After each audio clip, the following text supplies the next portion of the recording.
waktu Nabi SAW pulang awal bulan Muharram ke Madinah, maka beliau tidak ada kegiatan apa-apa, tapi awal bulan Safar, bulan kedua, beliau membentuk pasukan untuk menyerang wilayah mana?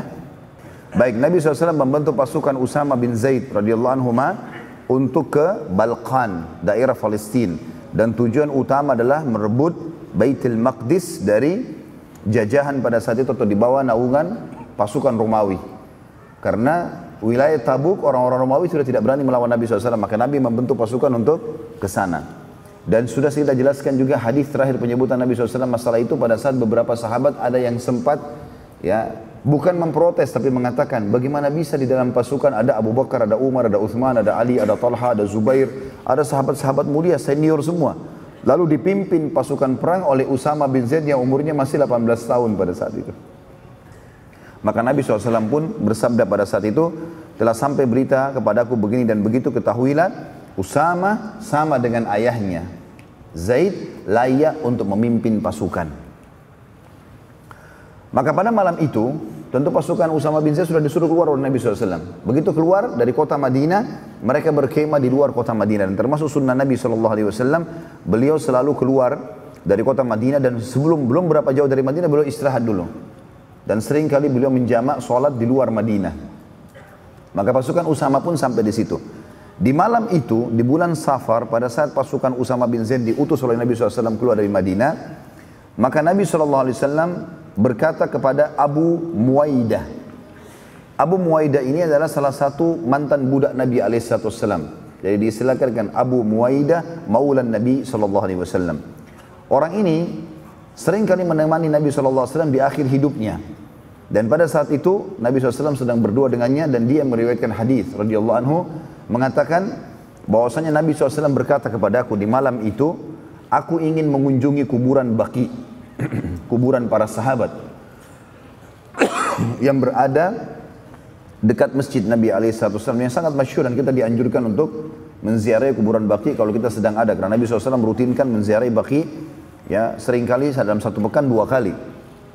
Dan ini malam beliau mengutus pasukan Usama berkata kepada Abu Muwaidah, aku ingin mengunjungi kuburan Baqi dan memohon ampun kepada Allah untuk mereka. Dan ini juga keluar sunnah kita mendoakan agar orang yang sudah mati pada saat kita ziarah kubur agar diampuni dosa-dosanya. Pada saat tiba di Baqi, Rasulullah SAW berdoa kebaikan dan rahmat untuk penghuni Baqi serta memohon ampun untuk mereka. Lalu beliau berkata kepada Abu Muwaidah, sungguh wahai Abu Muwaidah, fitnah sudah datang. Fitnah sudah datang. Artinya aku ini sebentar lagi akan mati. Gak ada yang memimpin umat ini. Maka masing-masing harus dengan akal sehatnya memimpin sesuai dengan hukum nih. Fitnah telah datang. Riwayat lain, Nabi SAW naik atas sebuah batu lalu mengatakan, sungguh aku diperlihatkan fitnah berada di pintu-pintu rumah kalian, di setiap rumah di Madinah. Lalu Nabi SAW menghadap ke arah kuburan Baqi seraya berkata, sungguh kegembiraan buat kalian, syukur kalian mati gitu, lebih dulu, karena fitnah telah datang. Artinya kalau kalian tidak meninggal, kemudian kalian hadapi fitnah-fitnah ini, seperti kasus terjadinya fitnah pembunuhan Uthman bin Affan, nanti pembunuhan Ali bin Abi Thalib, gitu kan, terjadinya peperangan-peperangan di antara para sahabat, ada fitnah gitu. Maka berita gembira buat kalian karena fitnah telah datang. Kalian sudah mendahului masalah itu. Lalu beliau berkata lagi kepada Abu Muwaidah, wahai Abu Muwaidah, sungguh aku telah diberi pilihan. Aku menguasai seluruh bumi dan perbendaharaannya. Lalu aku masuk surga dengan aku menemui Tuhanku dan aku masuk surga. Ini pilihan yang luar biasa. Artinya Nabi SAW dikasih pilihan pada malam itu. Jibril AS turun di Baqi dan berkata, Tuhanmu hai Muhammad memberikan kepadamu kesempatan untuk hidup sampai hari kiamat, kekal. Mati nanti tapi hari kiamat. Sekarang dipanjangkan umur kamu, jadi bukan 1000 tahun, bukan selamanya sampai hari kiamat. Terjadi kiamat baru meninggal. Dan menguasai dunia, jadi pemimpin. Serta seluruh perbendaharaannya, seluruh kekayaan dunia di tanganmu. Kamu raja. Tidak ada lagi yang bisa mengalahkan. Dikasih pilihan, dan kalau mati masuk surga.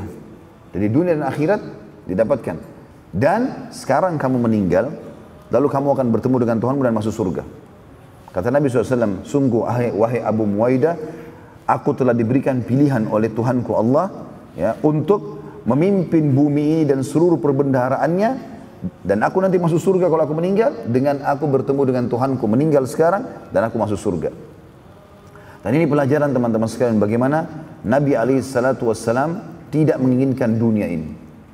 Ya, beliau dijanjikan akan jadi raja, menguasai seluruh dunia dan hidup panjang umurnya, memimpin umat ini pun, kemudian juga mati masuk surga. Dan meninggal lalu bertemu dengan Allah. Maka Nabi SAW memilih untuk meninggal. Abu Muwaidah sempat berkata radhiyallahu anhu, kalau begitu wahai utusan Allah, pilihlah kami. Jangan anda meninggal, biarkan anda memimpin kami.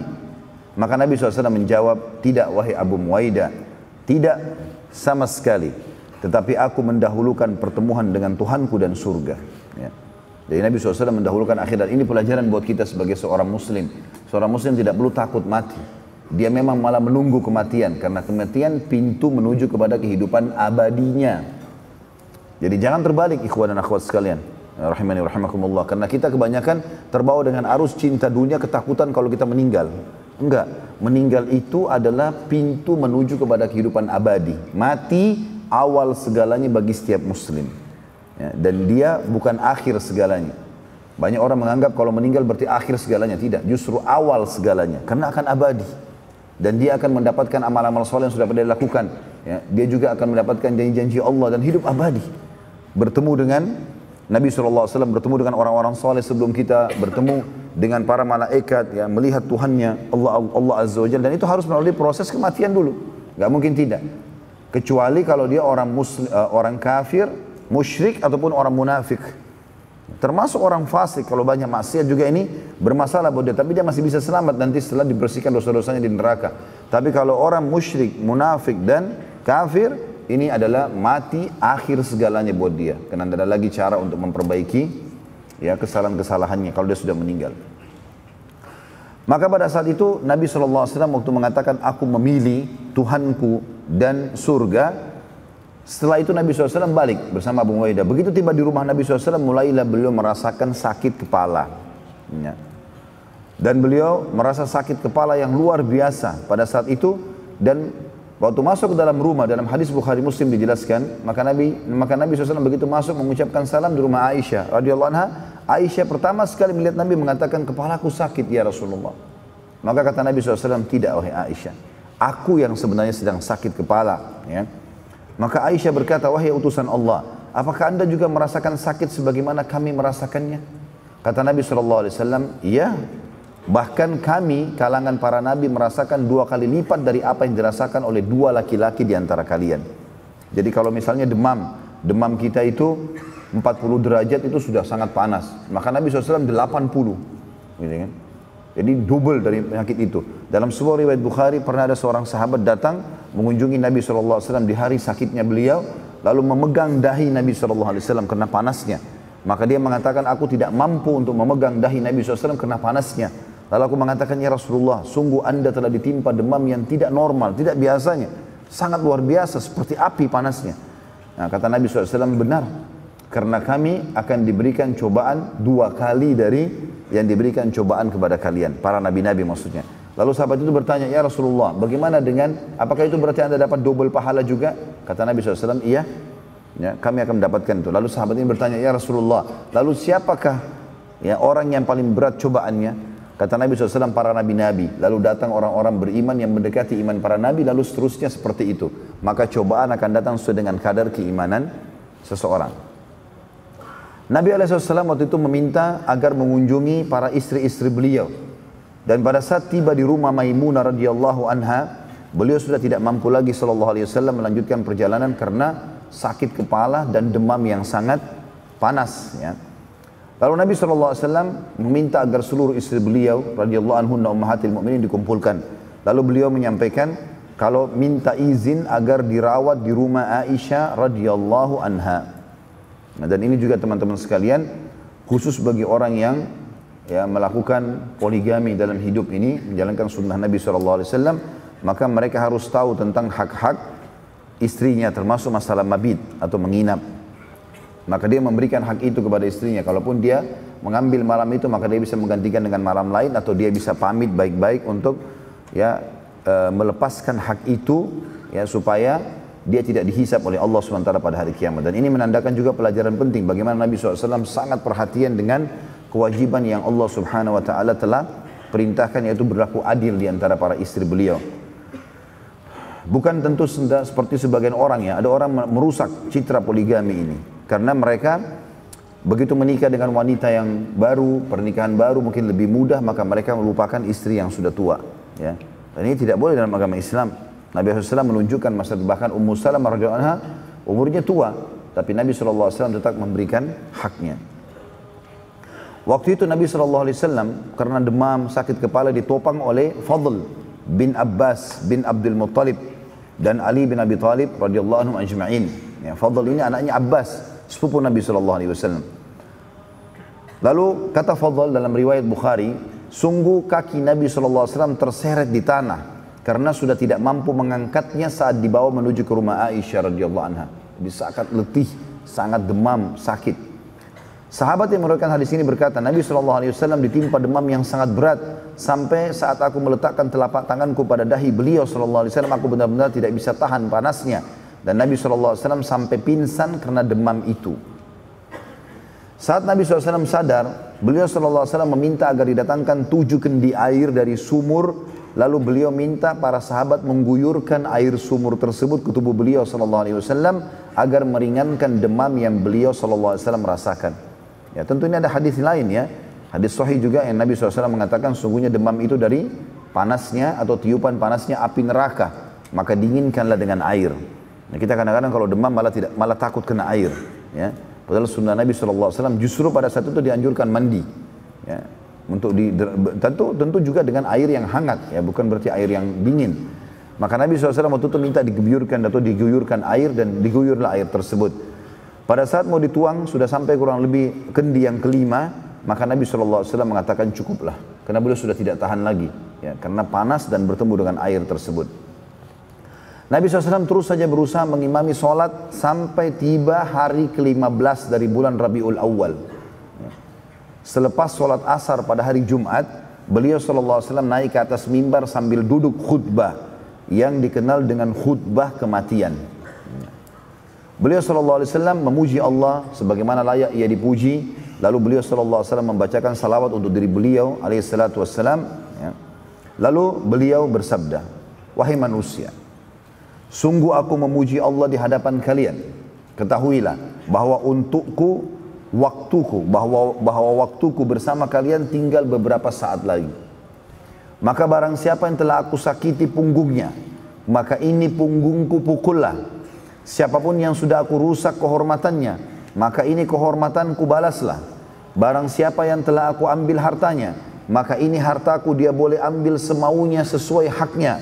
Dan tidak boleh ada satupun yang menahannya dari kerabatku, karena ini atau itu sama sekali bukan dari akhlakku. Ketahuilah, orang yang paling aku cintai di antara kalian, yang memiliki harta pada hari ini, lalu kemudian dia mengambilnya dariku. Dan ini pelajaran penting teman-teman sekalian, bagaimana Nabi SAW ingin melepaskan dari hisab pada hari kiamat. Kita harus tahu hubungan dosa kita dengan Sang Pencipta Allah Subhanahu Wa Taala. Allah Maha Pengampun, Allah Maha Pengasih, Maha Penyayang. Kita bertobat, beristighfar, dimaafkan oleh Allah. Asal dengan ikhlas, dengan benar, diterima. Seperti Imam Nawawi mengatakan, orang berdosa taubat kepada Allah dengan 3 syarat, meninggalkan dosa itu seketika, menyesali janji sama Allah tidak mengulangi, maka akan diterima. Tapi ada dosa yang Allah membiarkan, itu adalah hak makhluk. Kalau kita dosa dengan makhluk, seperti menggunjing, memfitnah, ya, apa sajalah, mencuri, memukul, menzalimi, mengambil haknya orang lain. Ini Allah SWT berikan kebebasan pemilik hak untuk menyelesaikannya. Maka ini harus taubat nasuha kepada Allah dan juga mengembalikan hak orang tersebut. Maka Nabi SAW ingatkan di sini, sebelum meninggal beliau mengatakan, siapa yang punya hak ambil. Bahkan orang yang menuntut dari saya sekarang adalah orang yang paling aku cintai. Maka ada seorang sahabat sempat berdiri lalu mengatakan, wahai utusan Allah, sungguh aku memiliki 3 dirham yang belum Anda kembalikan. 3 dirham ini sedikit sekali. Ya. Maka para sahabat yang lain menghardiknya, mengatakan, bagaimana bisa engkau meminta 3 dirham dari Rasulullah SAW? Halalin, selesai gitu. Ya, kadang-kadang Nabi SAW kalau lagi jalan, ada sesuatu yang beliau pengen, lalu sahabat buru-buru membayarnya. Sebenarnya Nabi SAW juga tidak utang di sini ya. Tapi dia berusaha untuk membayarkan untuk Nabi SAW. Tapi dia meminta. Cuman para sahabat berbeda dengan fikiran seseorang di antara kita teman-teman. Karena mereka bukan mengejar uang tersebut. Tapi mereka mengejar poin-poin seperti yang dikatakan orang ini. Maka orang itu menjawab mengatakan, aku mengejar cinta Nabi SAW yang telah beliau SAW janjikan karena menagih. Siapa yang mau nagih, maka akan dapat cinta. Jadi saya tidak butuh 3 dirham itu. Juga ada sahabat, lalu Nabi SAW mengatakan begini kepada Fadl, sepupunya bin Abbas, berikan haknya orang ini 3 dirham. Nabi SAW mengulangi sampai 3 kali, maka tidak seorang pun berdiri. Sampai ada seseorang, ya, sampai Nabi SAW mengatakan begini, siapa yang tidak ingin menagihnya, maka sebaiknya ia menghalalkannya. Jadi Nabi SAW betul-betul membersihkan dirinya. Kalau ada yang hadir, punya hak, ya, dia tidak mau nagih karena tidak tega dengan saya atau apapun, maka harusnya dia menghalalkannya. Dan ketahuilah, walau ia menghalalkannya, maka itu tidak berguna untukku hari kiamat. Artinya tidak ada manfaatnya buat aku itu. Ya. Karena aku tidak dapat menambah pahalaku, tapi dia malah yang dapat pahala. Dan di sini kita lihat teman-teman bagaimana jelinya baginda Nabi SAW dalam menyelesaikan urusannya dengan manusia sebelum wafat, dan beliau SAW mengajarkan bahwa walau dimaafkan tetap akan dihadapkan oleh Allah semua amal seseorang dan diperlihatkan kepadanya hari kiamat.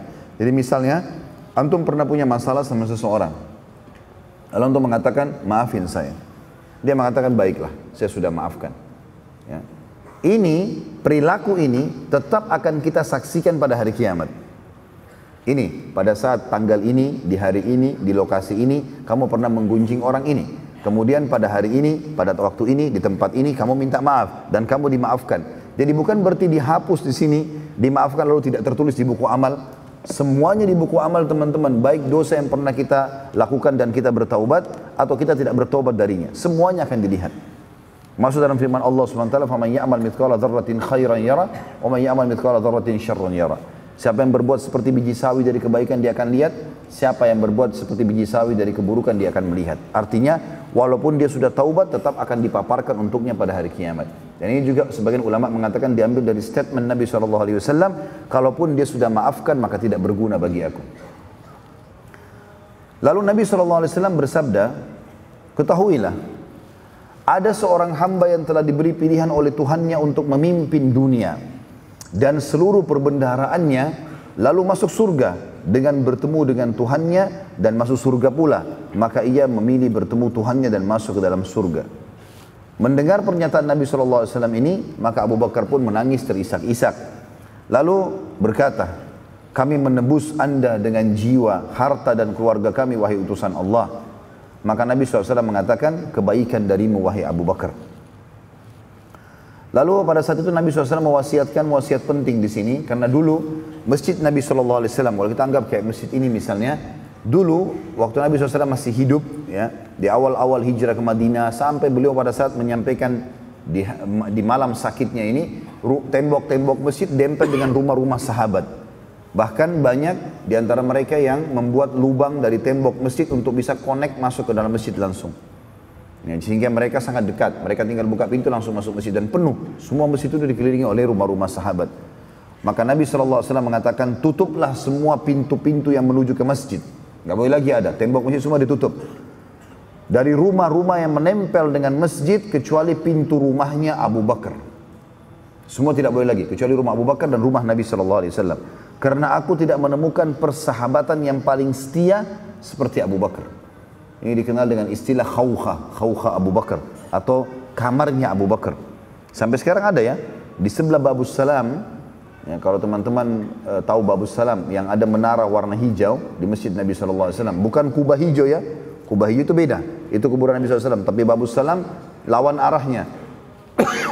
Di belakang Babus Salam itu adalah khawkha Abu Bakar. Ya, ada 3 pintu sekarang kembar, dan dia kalau kita masuk kesannya kayak ada 2 tembok baru kita masuk ke dalam masjid Nabi SAW. Nah di antara 2 tembok itu dulu adalah dikenal dengan rumahnya Abu Bakar.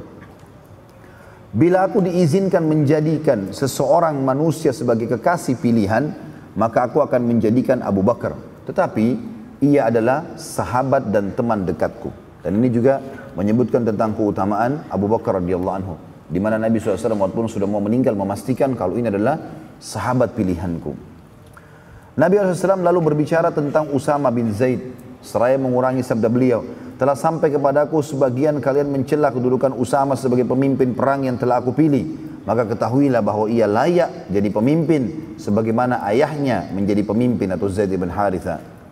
Nabi SAW lalu mewasiatkan kepada muslimin agar berperilaku baik kepada Ansar, orang-orang asli Madinah, seraya bersabda, berperilaku baiklah kepada kaum Ansar karena manusia banyak yang menyimpang dari agama sementara Ansar tidak pernah berubah.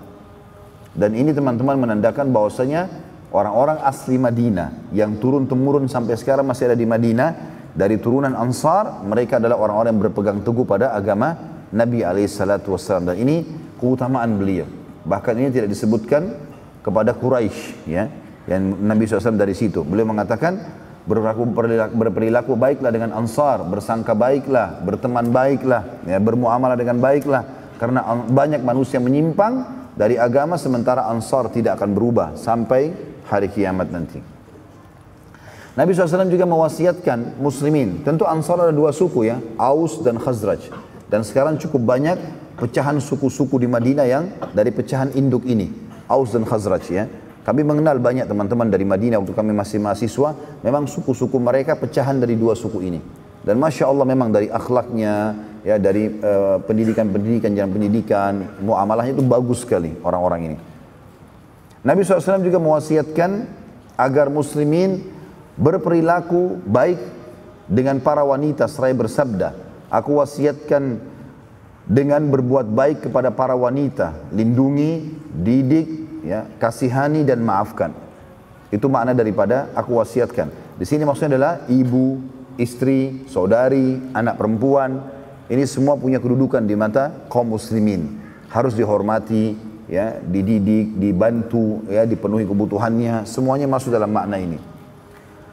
Lalu pada saat itu Nabi SAW memasuki rumahnya. Dan beliau SAW memerintahkan agar pasukan Usama bergerak, ya, dan berkemah di luar Madinah. Dan siapa yang ingin bergabung maka ia menyusul pasukan di luar Madinah. Dan pada saat itu penyakit Nabi SAW makin parah. Dan beliau SAW selama 3 hari tidak bisa banyak bergerak. Dan tidak bisa mengimami sholat. Dan saking parahnya sakitnya Nabi SAW sampai beliau tidak bisa berbicara, ya, hilang suaranya Nabi SAW. Saat Usama mendengarkan kejadian tersebut, ya, pasukan Usama sudah jalan. Lalu kemudian berkemah di luar kota Madinah. Tapi pada saat mendengarkan kalau Nabi SAW sakitnya makin parah, maka dia pun sempat kembali ke Madinah.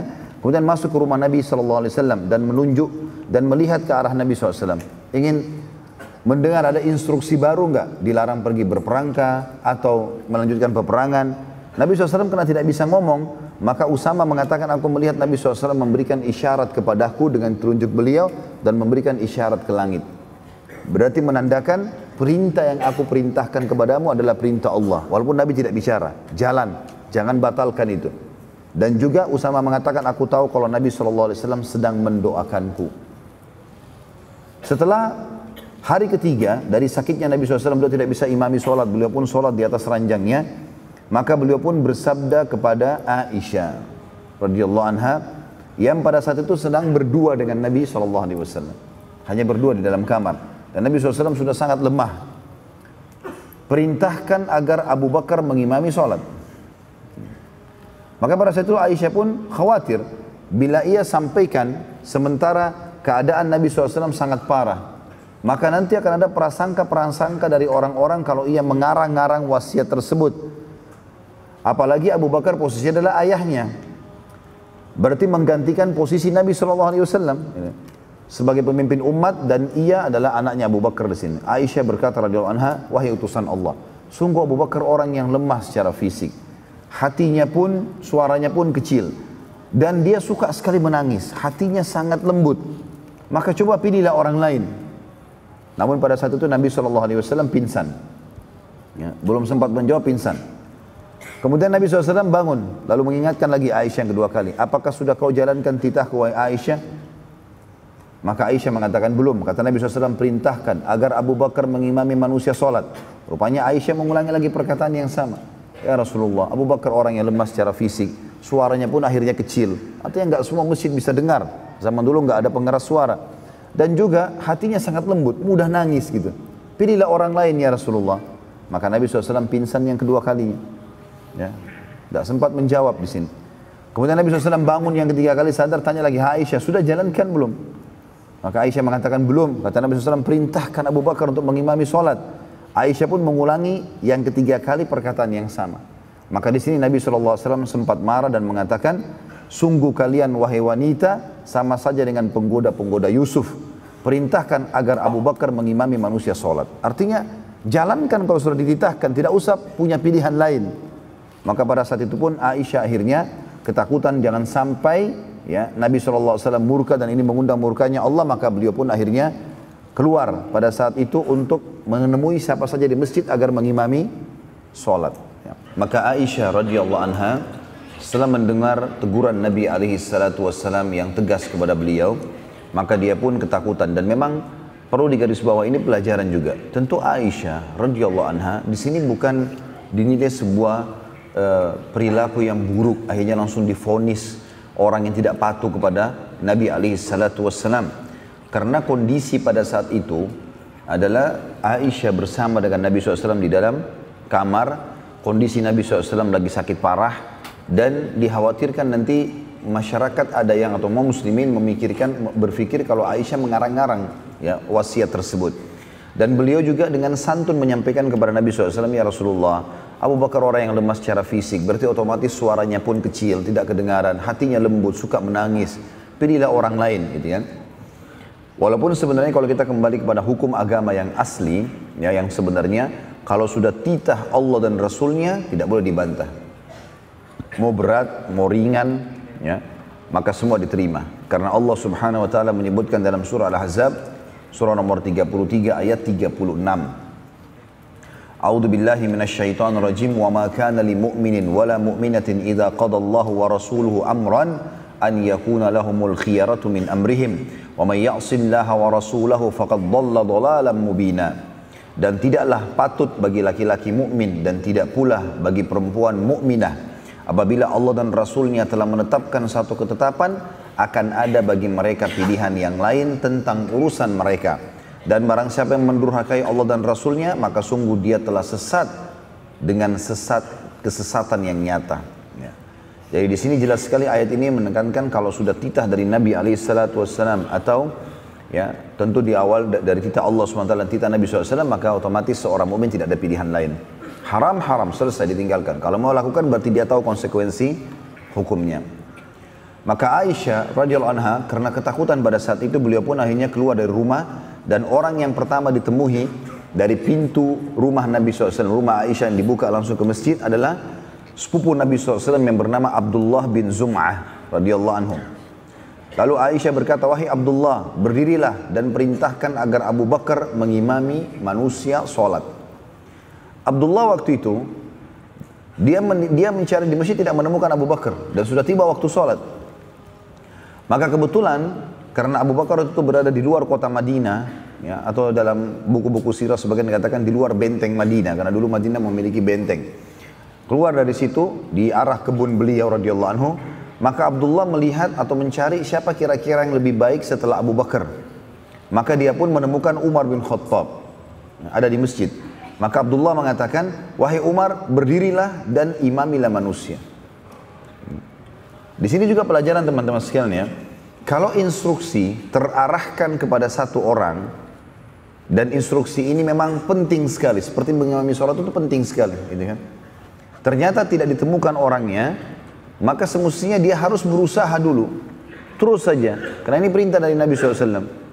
Kalau tidak bisa, maka harus kembali menanyakan, kira-kira kalau tidak ada siapa yang akan menggantikan. Tapi di sini Abdullah radhiyallahu anhu berijtihad, beliau lalu melihat. Kayaknya Abu Bakar tidak ada nih, keliling masjid nggak ada, nggak sempat keluar masjid, nggak sempat nanyakan, nggak sempat keluar Madinah. Maka dilihat ada Umar, langsung dia bilang, hai Umar, berdirilah imamilah sholat. Umar pun berpikir, karena Abdullah sepupu Nabi SAW, maka dia pun mengira bahwasanya ini adalah perintah dari Nabi SAW. Dan Umar orangnya jahur, suaranya keras.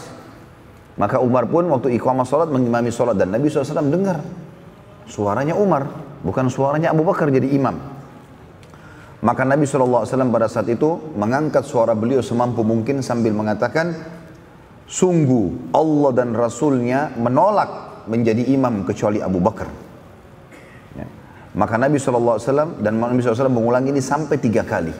Dan yang keempat beliau mengatakan, mana Abu Bakar? Padahal Umar bin Khattab lagi jadi imam pada saat itu. Dan Nabi SAW tegas di sini, tidak boleh. Abu Bakar saja. Allah dan Rasulnya tidak menerima kecuali Abu Bakar. Dan ini teman-teman sekalian, ulama mengatakan ini termasuk dalil yang sangat sharih, yang sangat jelas. Kalau pemimpin setelah meninggal Nabi SAW hanya Abu Bakar. Ya, karena pada saat itu pemimpin sholat, mengimami sholat. Ya, ini sudah saya jelaskan pada saat memaparkan materi tentang kriteria pemimpin dalam Islam. Di antaranya, ya, dia bisa memimpin sholat 5 waktu, jadi imam, gitu kan. Karena Umar sudah terlanjur mengimami sholat pada saat itu, maka ia pun melanjutkan sholatnya. Lalu Abu Bakar dicari oleh Abdullah bin Zum'ah tadi karena merasa bersalah, dan akhirnya menemui Abu Bakar ada di luar kota Madinah. Dan kemudian menyampaikan tentang pesan Nabi SAW. Maka Abu Bakar segera datang, dan waktu itu kebetulan waktu sholat maghrib. Sudah maghrib, maka Umar pun mengimami sholat, makanya suaranya kedengaran. Dan Abu Bakar setelah ditemukan sebelum Isya, maka Abu Bakar pun akhirnya mengimami Isya. Mulai dari hari itu tentunya, ya, sholat Isya sampai 3 hari ke depan. Tepatnya dari hari Jumat sampai hari Senin. Karena kejadian ini adalah hari Jumat. Beberapa hari Nabi SAW sakit. Dari Jumat sampai Senin ini, Jumat, Sabtu, Ahad, Senin. 4 hari Nabi SAW sakit keras. Suaranya gak kedengaran kecuali kecil. Beliau sangat lemah, sholatnya pun di atas ranjang. Yang beliau wasiatkan terakhir suruh Abu Bakar menjadi imam. Di hari Selasa, tanggal 12 Rabiul Awal tahun 11 Hijriah, Nabi SAW merasa baikan. Tepatnya di sholat subuh. Beliau merasa dirinya tiba-tiba sehat, beliau bisa berdiri SAW, lalu beliau pun berwudu, dan kemudian beliau keluar ingin sholat, mengimami orang. Dan menemukan pada saat itu ternyata para sahabat sedang sholat subuh berjamaah dengan Abu Bakar.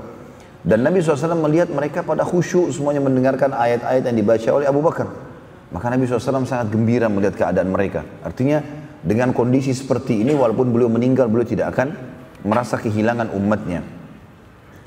Rumah Aisyah radhiyallahu anha punya 2 pintu. Ada pintu langsung masuk ke masjid, ada pintu untuk keluar ke jalan Madinah. Maka pintu yang menuju ke masjid ini tidak dibuka kecuali Nabi SAW keluar di situ. Dan waktu Aisyah membuka pintu kemarin, ya, itu memang belum waktu sholat. Biasanya kalau waktu sholat terbuka itu hanya Nabi SAW. Maka para sahabat merasa yang buka pintu ini Nabi SAW, sementara mereka sholat. Ya. Waktu Nabi SAW lewat di hadapan mereka, para makmum ini, menuju ke arah imam tempatnya Abu Bakar, maka para sahabat meyakini bahwasanya betul Nabi SAW. Dan saking gembiranya, hampir seluruh sahabat waktu itu membatalkan sholat mereka. Dan ingin menyalami Nabi SAW karena sudah sekian hari mereka merasa terganggu sekali. 4 hari nggak ada berita Nabi SAW. Perintahnya bahkan menyuruh Abu Bakar menggantikan jadi imam. Sakitnya sudah sangat parah. Beberapa sahabat yang keluar menyampaikan kalau Nabi SAW sudah sangat lemah, demamnya tinggi, ya, sakit kepala dan seterusnya. Maka Nabi SAW pun jalan terus sampai ke sampingnya Abu Bakar. Abu Bakar pun merasa keberadaan Nabi SAW sementara sholat. Maka Abu Bakar pun ingin pindah dan mempersilahkan Nabi SAW untuk jadi imam sementara lagi sholat, ya. Kemudian Nabi SAW memberikan isyarat agar Abu Bakar tetap jadi imam, dan beliau SAW sholat di sebelah Abu Bakar. Abu Bakar pada saat itu menyampaikan atau melanjutkan sholatnya. Kemudian beliau berkata, ya, atau pada saat itu beliau memberikan isyarat kepada Nabi untuk maju, tapi Nabi SAW tetap membalas isyarat tersebut agar Abu Bakar tetap jadi imam. Lalu beliau bersabda, sementara Abu Bakar lagi sholat, Nabi bisikkan kalimat mengatakan, imamilah manusia wahai Abu Bakar. Maka Abu Bakar pun melanjutkan sholatnya, dan Nabi SAW berdiri sebelah kanan Abu Bakar radhiyallahu anhu. Dan ini menandakan teman-teman sekalian, boleh kita mengingatkan orang yang sedang sholat dengan kalimat, ya, maaf kiblatnya ke kanan sedikit, ya. Ini begini, di depan anda ada najis, dibahasakan. Walaupun orang sholat, dia tidak perlu membalasnya, tapi memberikan peringatan kepadanya. Tadi sholatnya kurang, misalnya. Riwayat lain berbunyi bahwasanya Nabi SAW mengimami sholat. Riwayat lain ada, dua-duanya riwayat sahih menjelaskan Abu Bakar pindah, lalu Nabi SAW mengimami sholat. Hanya saja belum mengimami sholat sambil duduk. Dan Abu Bakar radhiyallahu anhu sholat berdiri sebelah kanan Nabi SAW seraya mengeraskan suara agar makmum mengetahui gerakan Nabi SAW. Dan dari sini juga keluar sebuah hukum, kalau imam suaranya nggak kedengaran, maka boleh makmum di belakangnya yang mengingatkan tentang panggilan-panggilan ruku, i'tidal, sujud, ya, dikeraskan suara. Selepas salam, Nabi SAW naik ke atas mimbar dengan dibantu oleh beberapa sahabat beliau, dan beliau pun berkhutbah sambil duduk karena kondisi fisiknya masih lemah, tapi beliau merasa sudah baikan. Lalu beliau pun bersabda, wahai manusia, setelah tahmid dan salat untuk diri beliau SAW, beliau mengatakan, wahai manusia, ketahuilah, fitnah telah datang seperti potongan dari malam hari yang gelap. Seseorang yang duduk lebih baik dari yang berdiri, dan yang berdiri lebih baik daripada yang berjalan. Ya. Artinya setelah aku meninggal nanti ini akan banyak masalah-masalah kalian hadapi. Maka kalau lagi tersebar fitnah, maka ketahuilah, yang duduk, yang tidak ikut-ikutan lebih baik daripada yang berdiri. Dan yang berdiri lebih baik daripada yang berjalan. Artinya makin tidak terlibat makin baik. Nah, tentu di sini ya sebagian ulama menghubungkan ini dengan kasus yang terjadi di antara para sahabat. Ya. Ingatlah, jangan kalian memujiku melampaui batas setelah aku meninggal nanti. Sebagaimana Nasara atau Nasrani, orang-orang Kristen, memuji Isa putra Maryam. Tadinya orang-orang Nasrani mengatakan Isa adalah Nabi Allah. Lama-lama karena cintanya sama Nabi Isa SAW, mereka mengubah, mengatakan anaknya Allah. Hati-hati, jangan sampai kalian melampaui batas. Dan jangan pernah jadikan kuburanku sebagai hari raya, dikunjungi dan merayakan sesuatu di kuburanku. Sesungguhnya Allah melaknat siapapun yang menjadikan kuburan Nabi mereka sebagai hari raya. Ya, untuk melakukan ibadah-ibadah ritual khusus di situ, dilarang oleh Nabi SAW. Dan ini kalau berlaku pada kuburan Nabi SAW tidak boleh, apalagi kuburan orang lain. Ya. Berarti kuburan orang lain lebih layak untuk tidak boleh dirayakan. Seperti hari raya. Hari raya kan orang gembira, orang berbagi-bagi, orang berbicara, orang memuji Allah. Maka itu semua masuk dalam rangkaian ini. Jangan kalian jadikan itu. Makanya setelah Nabi SAW meninggal, sampai zaman Khulafaur Rasyidin, Umayyah, Abbasiyah, ya, sampai akhir-akhir pun, atau di beberapa tahun di masa kejayaan Utsmaniyah pun, kuburan Nabi SAW selalu tidak dilakukan atau tidak dijadikan ritual-ritual khusus ini. Ya. Dan ini pelajaran bagi kita semua. Lalu kata Nabi SAW, tidak boleh ada dua agama di Jazirah Arab. Yang boleh hanya ada Islam. Nggak boleh lagi. Agama apapun masuk, perangi, keluarkan dari Jazirah Arab. Ya. Nabi SAW lalu mewasiatkan agar muslimin menjaga sholat mereka. Selain beliau bersabda, ingatlah perbedaan dasar antara Islam dengan yang lainnya adalah sholat. Jagalah sholat kalian. Jagalah sholat kalian. Dua kali Nabi SAW ulangi. Juga berbuat baiklah dengan para budak dan wanita. Ketahuilah bahwa tidak ada kaum yang meninggalkan jihad kecuali Allah akan hinakan mereka. Dan ini juga peringatan tegas dari Nabi SAW agar kaum muslimin jangan lalai dari jihad. Mereka butuh untuk mempertahankan agama mereka, untuk diri mereka. Ada saatnya di mana memang darah dibutuhkan untuk ditumpahkan. Ada saatnya harta, ada saatnya dakwah. Ada saatnya semua itu terjalin di dalam atau terlihat dari kehidupan Nabi SAW. Ya, tidak mungkin seorang muslim luput dari masalah itu. Tentu kita tidak sengaja mencari-carinya, tetapi dalam kehidupan seorang muslim dia harus selalu siap dalam masalah-masalah seperti ini. Kapan dibutuhkan pengorbanan harta? Ya. Pengorbanan tenaga? Ya. Pengorbanan darah pun? Iya. Bahkan kata ulama, seringkali tempat itu kalau sudah sangat gersang dari keimanan, maka Allah Subhanahu wa taala sengaja mendatangkan di situ sebab yang akhirnya terkumandangkanlah jihad. Dan dengan jihad mereka bisa kembali kepada agama mereka. Nabi SAW setelah itu turun dari mimbar dan beliau masuk ke rumah beliau sambil berjalan, dan banyak sahabat yang berbicara dengan Nabi SAW. Nabi jalan normal. Dan karena Nabi SAW waktu ceramah suaranya agak lantang, dan waktu jalan juga beliau ngobrol, masuk ke dalam rumah pun ada beberapa sahabat yang ikut dan terdengar suara Nabi di luar rumah. Maka mulailah para sahabat gembira pada saat itu. Wah, Nabi SAW alhamdulillah sudah sembuh ini. Kekhawatiran kita beberapa hari ini kalau Nabi SAW akan meninggal sudah tidak ada. Abu Bakar pun pada saat itu sempat masuk dan izin, berkata kepada Nabi SAW, wahai utusan Allah, aku melihat anda sudah membaik, dan aku sudah 3 hari ini, atau 4 hari tepatnya, dari Jumat sampai Senin mengimami sholat, aku sama sekali tidak melihat kondisi kebunku. Bisakah aku minta izin ya Rasulullah? Kata Nabi SAW, baik, lihatlah kebunmu. Ali bin Abi Thalib radhiyallahu anhu pada saat itu ada di dalam rumah Nabi SAW.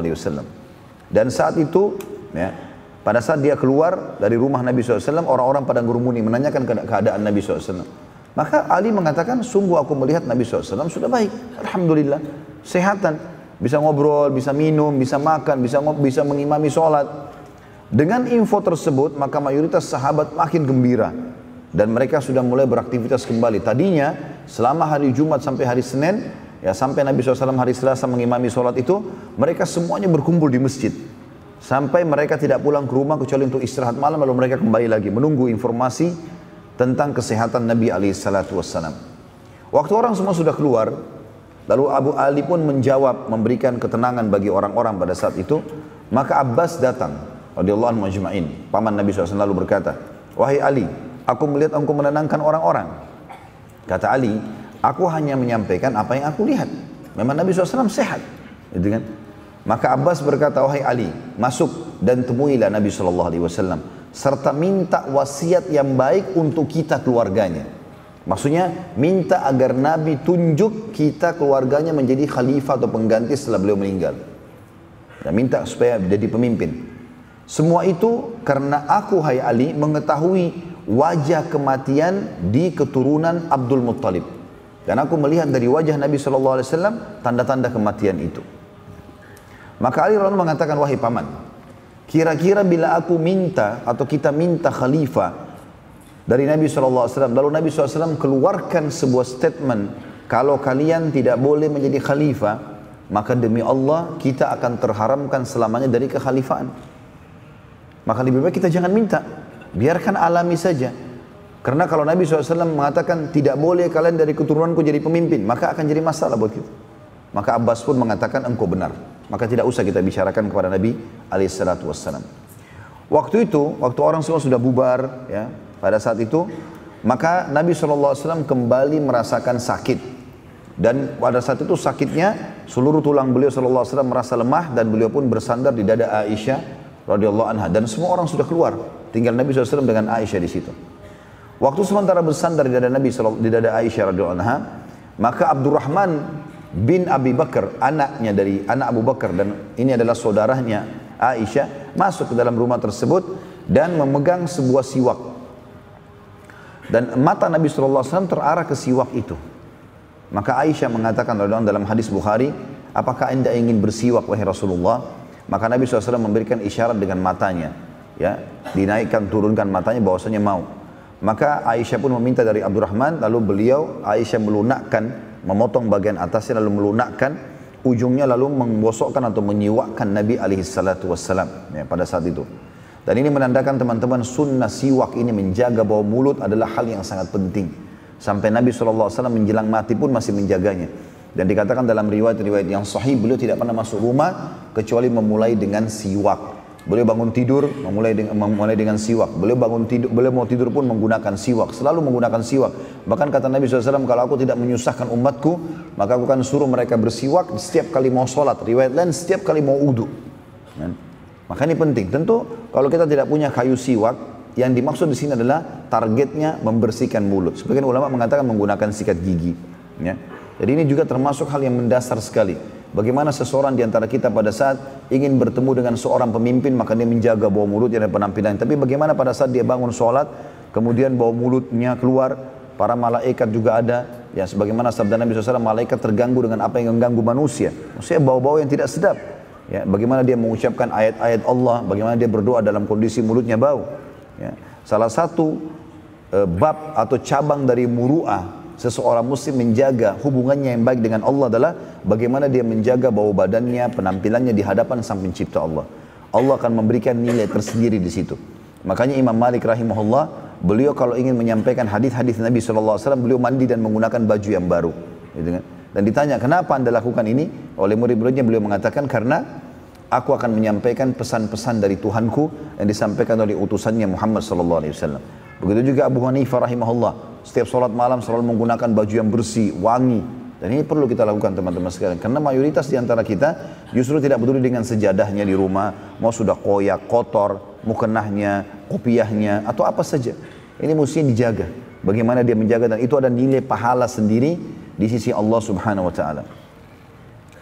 Abdurrahman setelah memberikan siwak tersebut keluar dari rumah Aisyah radhiyallahu anha, dan tertinggallah Nabi SAW bersama Aisyah. Lalu Nabi SAW mengatakan, wahai Aisyah, ambilkan untukku ya seember air.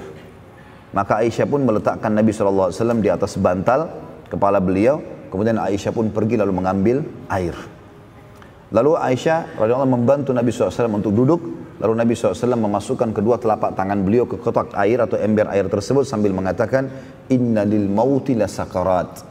Ketahuilah wahai Aisyah, sesungguhnya mati itu punya masa-masa ketegangan dalam menunggunya. Lalu beliau membasuh wajahnya dengan air alaihi salatu wassalam. Sebagian ulama mengatakan disunnahkan kalau dianggap orang itu sudah menjelang sakaratil maut, tanda-tanda kematian ada pada dirinya di rumah sakit, maka sunnahnya adalah mengusapkan air di wajahnya. Karena Nabi SAW melakukan itu, dan ini disebutkan dalam hadis Bukhari Muslim. Lalu Nabi SAW, kata Aisyah menceritakan dalam hadis Bukhari yang panjang, lalu aku pun melihat Nabi SAW pada saat bersandar di dadaku setelah mengusap air di wajah beliau, lalu beliau menunjuk jarinya ke langit sambil mengatakan, Badir Rafiqil A'la, dan aku berharap ketemu dengan Tuhanku. Ya. Maka kata Aisyah, aku mengetahui kalau ini adalah pilihan terakhir yang diberikan kepada Nabi SAW, apakah beliau mau dipanjangkan umurnya dan tinggal memimpin dunia sampai hari kiamat baru meninggal dan masuk surga, atau beliau meninggal dan bertemu dengan Tuhannya. Dan juga Nabi SAW bersabda dalam hadis yang lain, tidak ada seorang Nabi pun kecuali pada saat mau meninggal diberikan pilihan apakah dia mau dipanjangkan umurnya atau tidak. Maka Aisyah mengatakan, aku tahu di sini Nabi SAW diberikan pilihan terakhir. Akhirnya Nabi SAW mengatakan, mengulangi Barir Rafiqil A'la. Terus beliau mengulangi kalimat tersebut, kata Aisyah radhiyallahu anha, sampai aku melihat leher Nabi SAW terturun lemah dan akhirnya ya tersandar ya atau jatuh di samping punggung kananku. Maka pada saat itu Aisyah pun panik, ya. Beliau pun panik. Dia katakan dalam hadis, aku pun panik, tidak tahu harus berbuat apa. Karena Nabi SAW digerakkan tidak bergerak, artinya sudah meninggal dunia alaihissalam. Maka Aisyah pun mengatakan, aku pun meletakkan kepala Nabi SAW di atas bantal dan aku tidak sadar aku berniyahah. Dan niyahah dilarang, artinya teriak, ya kan? Pada saat orang meninggal, gitu kan? Tapi di sini niyahah tidak sampai memukul badan atau menarik rambut. Tapi Aisyah bingung, lalu mengatakan Rasulullah SAW meninggal, Rasulullah SAW meninggal sambil mengangkat suara. Maka pada saat itu ada sebagian wanita-wanita yang lewat di depan rumah Aisyah lalu masuk mendengarkan suara tersebut. Lalu mereka pun rame-rame menangisi Nabi alaihi salatu wassalam. Maka karena suara yang menangis cukup banyak, maka tersebarlah pada saat itu suara atau tersebarlah berita kalau Nabi SAW sudah meninggal, dan dengan sangat cepat tersebar di sana sini. Maka seluruh jalan-jalan di Madinah tersebar berita tentang kematian baginda Nabi alaihissalatu wassalam. Dan waktu itu orang semua bingung karena mereka baru saja tadi mengetahui Nabi SAW mengimami sholat subuh. Ya. Kemudian mereka juga jelas-jelas melihat Nabi SAW berbicara. Ali bin Abi Thalib menyampaikan berita gembira, gitu kan? Maka pada saat itu mereka tidak sadar. Dan yang paling pertama bergerak waktu mendengarkan berita tersebut adalah sahabat yang mulia Umar bin Khattab radhiyallahu anhu. Jadi siapa yang tidak kenal imannya Umar, teman-teman sekalian. Tapi ini musibah yang sangat besar, meninggalnya utusan Allah SWT. Kita saja mungkin di malam ini, saya waktu baca kisah ini seringkali rasanya mau meneteskan air mata. Bagaimana ya dalam kondisi pada saat itu kita melihat baginda Nabi SAW. Kalau sekarang saja kita tidak lihat, kita tersentuh mendengarkan kisah ini, bagaimana dengan pada saat kita hadir tiap hari berbaur dengan beliau, berperang sama beliau, kemudian sholat sama-sama, lalu kemudian kehilangan, itu satu hal yang memukul. Walaupun para sahabat faham kalau kematian tadi saya katakan adalah pintu untuk menuju ke akhirat, sebagaimana akan kita dengarkan nasihat dari Abu Bakar nanti radhiyallahu anhu. Umar bin Khattab pada saat dengar itu tidak bisa menerima keadaan. Maka Umar bin Khattab langsung masuk ke dalam masjid, ya.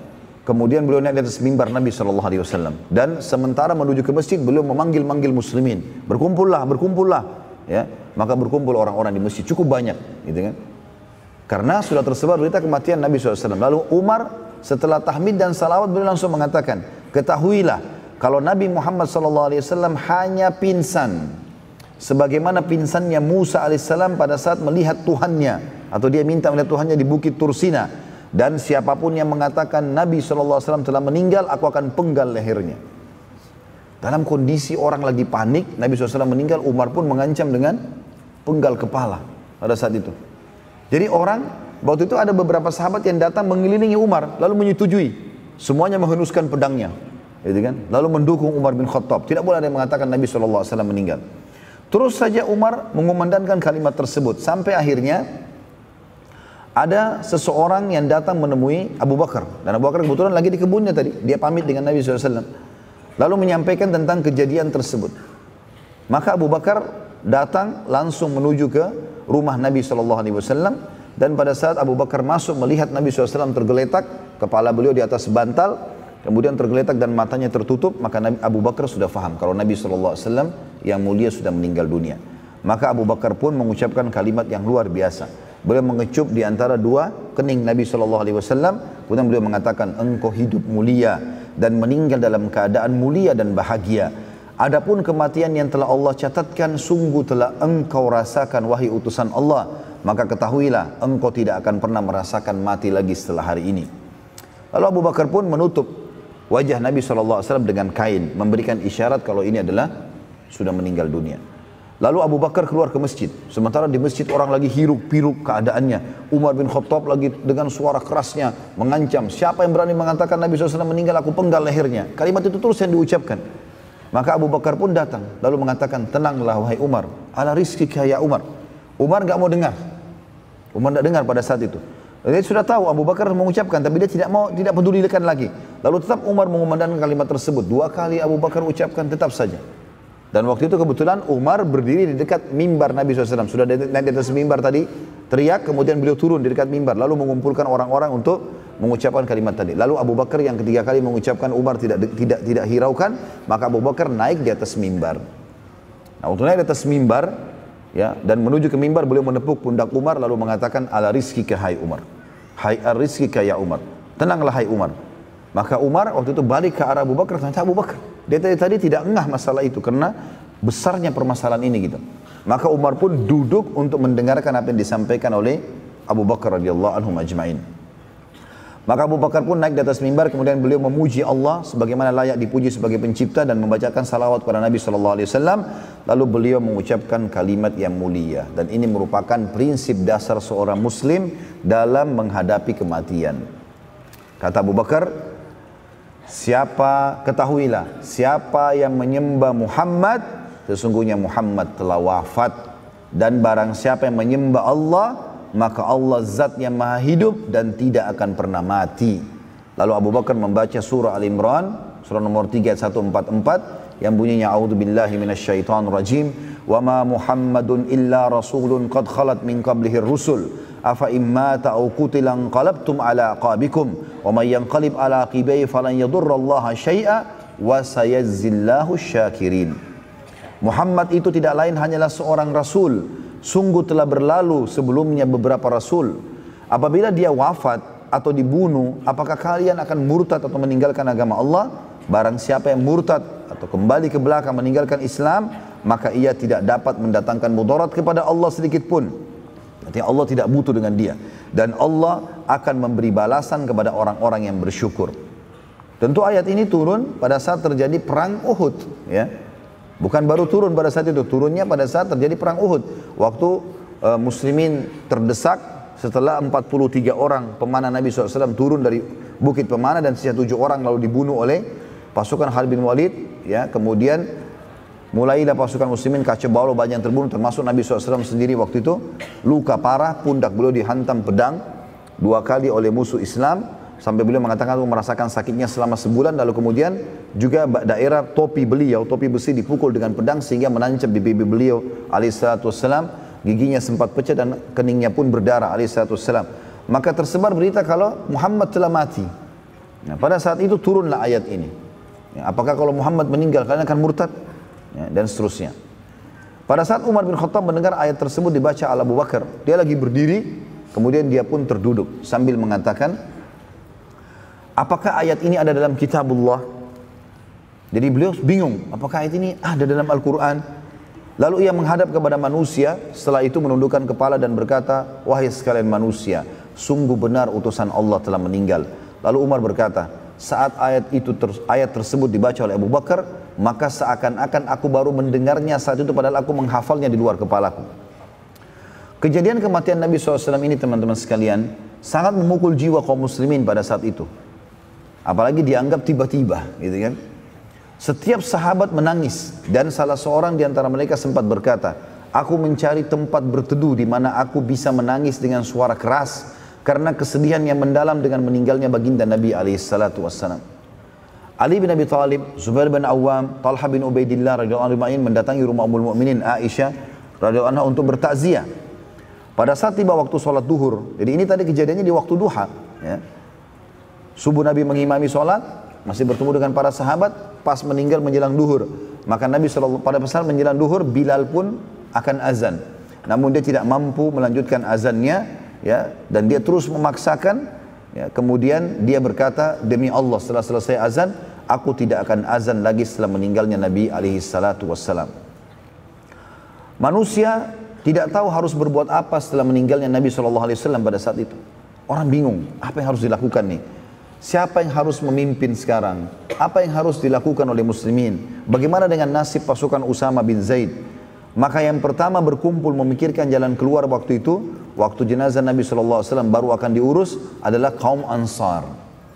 Kaum Ansar pada saat itu. Maka orang-orang Ansar berkumpul di sebuah kebun namanya Thaqifah.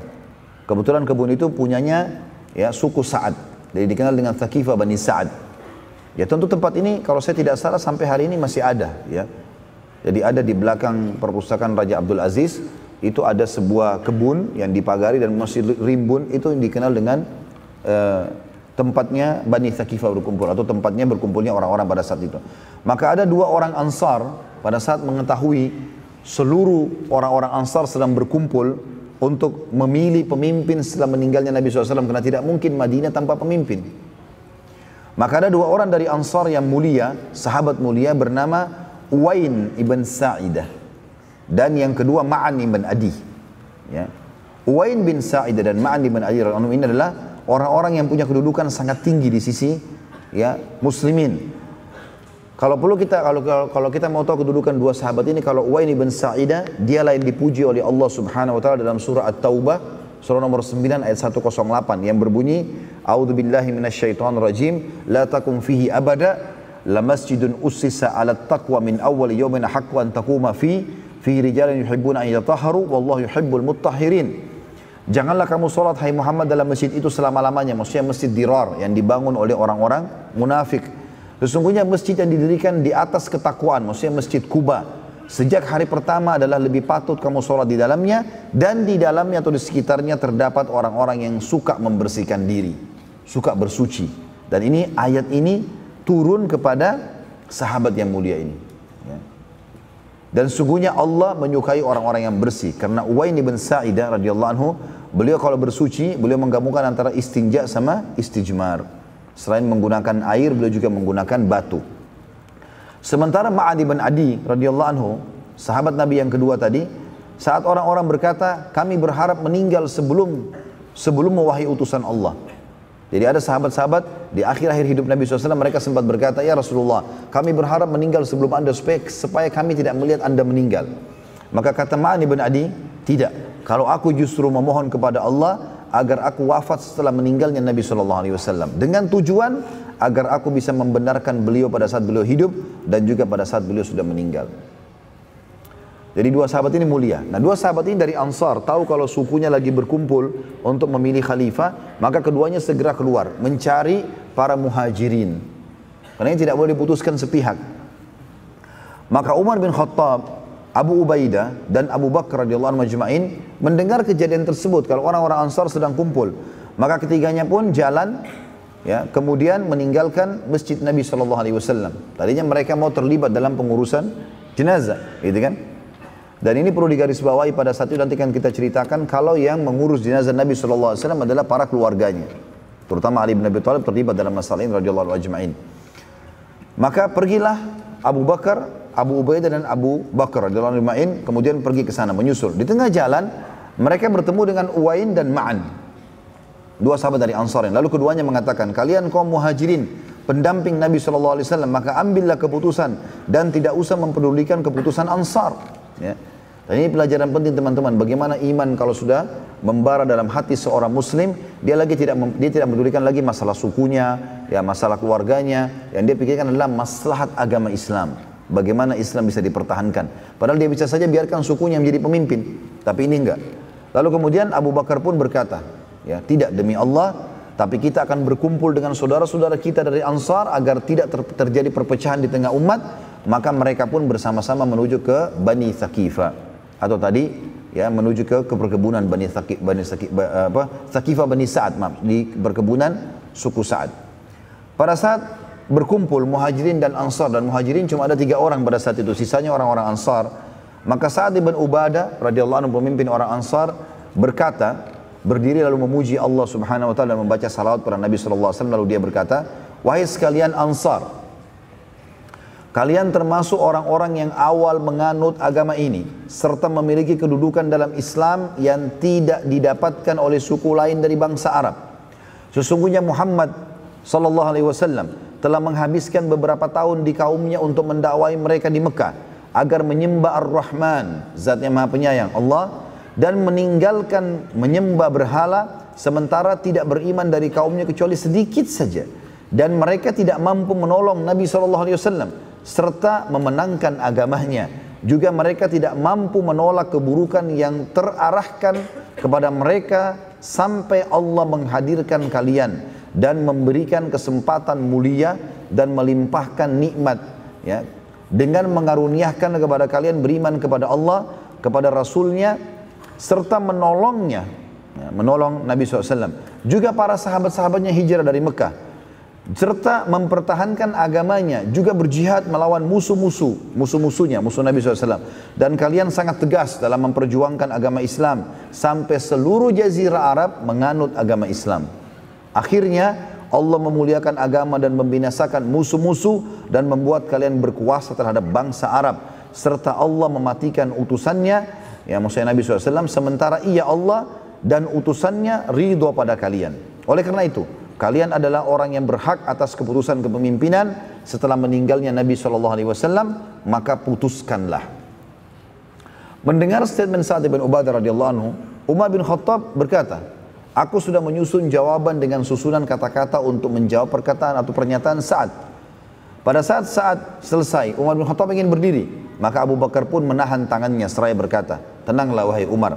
Lalu Umar duduk kembali, lalu Abu Bakar mulai berkata, mengatakan setelah memuji Allah Subhanahu wa taala sebagaimana layak dipuji sebagai pencipta, dan juga ya membacakan salawat kepada Nabi sallallahu alaihi wasallam, beliau mengatakan, wahai sekalian manusia, kami kaum muhajirin adalah orang-orang yang pertama menganut Islam. Tersucikan nasab-nasab kami. Terdekat rumahnya dengan Nabi SAW. Waktu di Mekah kami tetangga Nabi SAW. Memiliki kedudukan yang tinggi dalam agama. Paling banyak keturunannya dari bangsa Arab. Ya. Paling dekat kekerabatannya dengan Nabi SAW. Kami menganut Islam sebelum kalian. Dan kami didahulukan dalam Al-Quran dari kalian. Sebagaimana Allah yang Maha Tinggi telah berfirman. Ini disebutkan dalam surah At-Taubah, surah nomor 9 ayat 100. Abu Bakar membaca ini. A'udzu billahi minasyaitonir rajim. Was-sabiqunal awwaluna minal muhajirin wal ansar. Di sini kata muhajirin didahulukan. Walladzina ittaba'uuhum bi ihsanin radhiyallahu anhum wa radu anhu wa 'adda lahum jannatin tajri tahtal anhar. وَعَدَّ لَهُمْ جَنَّاتٍ تَجْرِي تَحْتَ الْأَنْهَارُ خَالِدِينَ فِيهَا أَبَدًا ذَلِكَ الْفَوْزُ الْعَظِيمُ. Orang-orang yang terdahulu lagi yang pertama-tama masuk Islam dari golongan muhajirin dan ansar. Abu Bakar mengatakan dalam Al-Quran kami didahulukan baru kalian. Dan orang-orang yang mengikuti mereka dengan baik, siapapun yang mencontohi para sahabat ini, Allah ridho kepada mereka dan mereka pun ridho kepada Allah, dan Allah menyediakan bagi mereka surga-surga yang mengalir sungai-sungai di dalamnya selama-lamanya. Mereka kekal di dalamnya dan itu adalah kemenangan yang besar. Lalu Abu Bakar berkata radhiyallahu anhu, kamilah muhajirin dan kalian adalah ansar, saudara kami dalam agama, partner kami dalam kebaikan, penolong kami dalam menghadapi musuh, dan sungguh kalian telah tepat dan tegas. Semoga Allah membalas kalian dengan kebaikan. Maka kepemimpinan di tangan kami dan kalian adalah pendamping kami. Ketahuilah bahwa tidak ada pemimpin kecuali dari Quraisy, maka jangan kalian mengalihkan hak tersebut dari saudara-saudara kalian muhajirin. Karena ini memang ada hadis Nabi SAW yang berbunyi, kalau bertemu antara satu orang Quraisy dengan orang biasa dari muslimin dan padanya ada sifat-sifat kepemimpinan, maka dia didahulukan.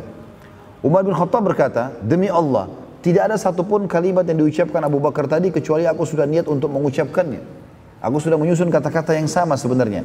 Lalu Abu Bakar berkata lagi, ketahuilah, kalau aku memilihkan untuk kalian, kalau aku pribadi kalian mau dengar, ya, salah satu dari kedua orang ini. Lalu Abu Bakar mengangkat tangan Umar bin Khattab dengan tangan kanannya, lalu mengangkat tangan Abu Ubaidah bin Jarrah dengan tangan kirinya. Lalu mengatakan, pilihlah salah satu dari dua orang ini yang kalian sukai. Umar lalu berkata, demi Allah tidak ada kalimatnya, kalimat Abu Bakar yang aku benci kecuali ini. Aku tidak ingin itu. Ya. Bagaimana bisa aku memimpin satu kaum sementara di tengah mereka ada Abu Bakar Siddiq? Maka Sa'ad ibn Ubadah radhiyallahu anhu dalam keadaan sakit saat berbicara, dan setelah berbicara ia duduk di sudut kebun dengan menutupi badannya dengan jubah. Ya. Pada saat itu tidak menanggapi apa-apa karena dia yang bicara tadi. Berdirilah seorang dari Ansar bernama Khabbab ibn Munzir radhiyallahu anhu. Seraya berkata setelah memuji Allah dan membaca salawat untuk Nabi SAW, ia berkata, solusi dariku ialah sekali dari kalian wahai muhajirin pemimpin dan sekali dari kami Ansar. Lalu kemudian dia duduk. Orang-orang bingung dan masing-masing mengucapkan pendapatnya. Melihat keadaan tersebut, maka Umar bin Khattab berdiri seraya berkata, wahai sekalian manusia, ini adalah Abu Bakar As-Siddiq yang merupakan sahabat dan pendamping Rasulullah SAW di dalam gua atau Jabal Thur saat hijrah ke Madinah. Juga Nabi SAW memerintahkan ia mengimami kalian di saat beliau SAW sedang sakit. Maka siapa di antara kalian yang bisa mengimami Abu Bakar dalam solat setelah perintah Nabi SAW padanya? Maka tidak seorang pun pada saat itu berdiri, tidak ada yang menjawab. Melihat kejadian tersebut, maka Umar berkata, ulurkanlah tanganmu wahai Abu Bakar. Maka Abu Bakar membuka telapak tangannya. Lalu Umar pun memegang tangan Abu Bakar sambil mengatakan, aku membaiatmu wahai Abu Bakar. Bishr bin Sa'ad dari kaum Ansar segera berdiri radhiyallahu anhu. Lalu meletakkan tangannya di atas tangan Abu Bakar dan mengatakan, aku membaiatmu wahai Abu Bakar. Lalu setelah itu, setelah dua orang ini berlomba-lombalah orang-orang pada saat itu memegang tangan Abu Bakar sambil membaiatnya sebagai pemimpin. Pada saat itu hari Senin, ya, jenazah Nabi SAW masih di rumahnya. Maaf, ini ada yang mengatakan hari Senin, ada yang mengatakan hari Selasa, ya. Dengan demikian, muslimin pada saat itu sepakat pemimpinan Abu Bakar, namun jenazah Nabi SAW masih di rumah. Ya. Pada hari itu, di waktu sholat duhur, Abu Bakar naik ke atas mimbar. Umar mendahuluinya dan mengatakan, sebentar Abu Bakar, izinkan aku berbicara terlebih dahulu. Maka Abu Bakar pun mengizinkan Umar yang lalu ke mimbar dan berkata, wahai sekalian manusia, setelah balik dari Bani Thaqifah ini, ya, dari perkebunan tadi, masuk dalam masjid, niatnya ingin mengurus jenazah Nabi SAW, tapi karena sudah tiba waktu sholat duhur, maka Abu Bakar ingin naik atas mimbar, ingin menyampaikan sesuatu. Lalu Umar meminta waktu dulu. Lalu Umar berkata, wahai sekalian manusia, ketahuilah, perkataanku kemarin bahwasanya Rasulullah SAW belum wafat adalah godaan syaitan dan tidak benar. Ketahuilah bahwa sungguhnya orang-orang telah sepakat memilih sahabat Nabi kalian yang telah menemaninya di dalam gua saat hijrah. Maka berdiri dan baiatlah ia. Maka berdirilah seluruh muslimin membaiat Abu Bakar pada saat itu, ya, ke atas mimbar, dan kemudian Abu Bakar berkhutbah. Khutbah yang masyhur dari Abu Bakar pada saat itu, ini menjelang waktu sholat duhur. Ya. Maka Abu Bakar mengatakan setelah memuji Allah SWT dan membaca salawat kepada Nabi SAW, wahai sekalian manusia, sesungguhnya aku telah terpilih di antara kalian dan bukan berarti yang terbaik di antara kalian. Jadi aku sekarang dipilih, tapi bukan aku berarti yang terbaik di antara kalian. Cuma sudah dipilih jadi pemimpin. Ya. Dan ini tentu bentuk tawadhu dan merendahnya Abu Bakar radhiyallahu anhu, ya, karena dia adalah adalah terbaiknya umat ini, ya. Dan ini disepakati oleh Sunnah wal Jamaah, orang yang paling afdal setelah para nabi-nabi adalah Abu Bakar. Di kalangan sahabat nabi-nabi sebelum Nabi Muhammad SAW pun tidak ada yang sama setingkat dengan Abu Bakar. Makanya Nabi SAW mengatakan dalam hadis sahih, kalau seandainya iman Abu Bakar ditimbang di sebuah timbangan dan iman seluruh umat ini ditimbangan yang lain, maka tetap akan lebih berat imannya Abu Bakar, ya. Bila aku benar, maka dukung dan tolonglah aku. Bila aku buruk, maka ingatkanlah dan luruskanlah aku. Prinsipku, kejujuran adalah amanah. Dan kebohongan adalah pengkhianatan. Artinya dalam hidupku aku akan selalu jujur. Makanya beliau dapat julukan As-Siddiq, ya. Dan kebohongan bagiku pengkhianatan. Artinya aku tidak akan bohong dan juga aku akan menghukum orang yang bohong. Siapapun yang lemah di antara kalian pasti akan kuat di sisiku sampai haknya kembali, insya Allah. Jadi selalu walaupun dia lemah, dia akan kuat di sisiku, aku akan tolong sampai haknya dia kembali. Siapapun yang kuat di antara kalian pasti lemah di sisiku sampai aku mengambil hak orang lain darinya, insya Allah. Ya. Sebagian muslimin pada saat itu menyangka bila mengucapkan, maaf, ini tambahan saya dari saya di tulisan ini, ada sebagian umat Islam menganggap kalimat insya Allah berarti tidak pasti. Ini perlu diluruskan ya. Semestinya kita kalau memastikan sesuatu katakan insya Allah. Itu berarti pasti. Datangnya rumah saya insya Allah. Itu berarti iya saya akan datang. Kadang-kadang ada orang begitu. Ikhwan dan akhwat pun sudah ikut taklim. Ya. Kadang-kadang pada saat dia mengajak datang ke rumah saya, temannya bilang insya Allah. Jangan insya Allah dong. Ya. Bilang iya pasti. Nah itu sudah pasti. Ya. Iya insya Allah itu pasti. Ya. Makanya Abu Bakar mengucapkan insya Allah. Dan jangan sampai salah faham dalam ucapan Abu Bakar ini seakan-akan Abu Bakar hanya menjanjikan saja. Tidak. Memang itu kalimatnya. Lalu beliau melanjutkan mengatakan, ketahuilah tidak ada kaum muslim yang meninggalkan jihad kecuali Allah akan menimpakan kepada mereka kehinaan. Maksudnya adalah mereka akan dikalahkan, dihinakan oleh musuh. Ketahuilah tidak ada maksiat yang menyebar di satu kaum kecuali Allah akan meratakan pada mereka semua siksaan dan bencana. Ya. Bahkan dari statement Abu Bakar ini dikatakan kalau seandainya mayoritas masyarakat berbuat dosa dan tidak ada yang mengingatkan, maka pasti Allah akan hinakan mereka. Taatlah kepadaku saat aku taat kepada Allah dan Rasulnya. Bila aku tidak mentaati Allah dan Rasulnya, maka tidak ada ketaatan kepadaku. Sekarang bangunlah dan dirikan solat kalian. Maka diiqamahkanlah solat duhur pada saat itu, dan akhirnya terpilihlah Abu Bakar radhiyallahu anhu sebagai khalifah muslimin.